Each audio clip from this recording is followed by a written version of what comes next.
and they got her down up in here, this area. It's been nearly a year since Roderick Reed stopped as he drove by Brush Creek in Virginia to shoot video of an arrest that took him aback. Like I was in disbelief. On Friday, a grand jury indicted the two officers with fourth-degree assault of Brianna Reed, a misdemeanor. The charging documents describe the officers, quote, slamming her face against the concrete sidewalk, kneeing her in the face, torso, and ribs, and forcefully bending her arms over her head while her hands were handcuffed. This is where Hill's head hit the pavement. The officer told the grand jury he was actually trying to stop her from slamming her own head onto the sidewalk.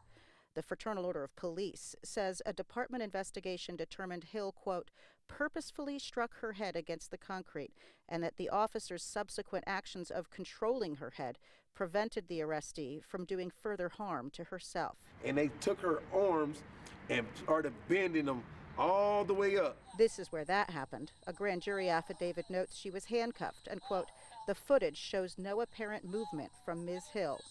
Reed was glad for an indictment, but not for a misdemeanor. If that was your loved one and it was done that way, you would want more than just a slap on the wrist. The county prosecutor said in a statement that she was, quote, grateful that a citizen captured this incident on video.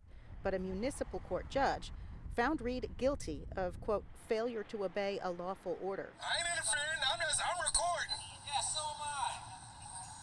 Move along. You're blocking traffic. Police said they issued the citation because he was stopped in a lane of traffic, not because he was shooting the video, though he pulled over 1.5 minutes after being ordered to do so. And I became a villain from it, and now I'm being punished according to the law for doing the right thing. Reed has since appealed for a jury trial here in Jackson County Court, hoping a jury will see it his way.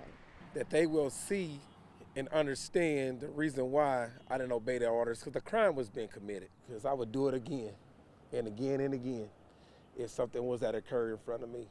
I don't feel bad. Not at all. The Jackson County prosecutor would not comment on Reed's municipal conviction. The officers have been summoned to appear before a judge in August. It's worth noting that a grand jury only decides whether there is enough evidence to charge someone.